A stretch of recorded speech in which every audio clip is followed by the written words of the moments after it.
Yeah, so we're at a point where AI and machine learning have really moved into the popular culture, and I think that's somewhat moved expectations on what may be possible or how quickly things could be possible. And for a business, they've really got to get to that point, they've got to start investing in the right people, they've got to work hard to get the data in the position where they can start making those kind of decisions. It doesn't come just by plugging it into a box. You've really got to put the work in.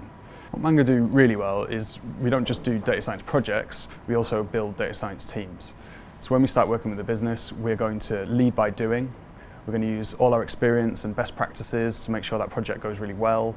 And also it sets a really good example for how data science should be done in that business. And then while we're there, we also work with the team to identify what skills they're going to need, maybe what different team members they might need, so that when we leave the business, not only are they owning all the projects that we've started, they're also having their own ideas, leading it forward and really taking the charge themselves.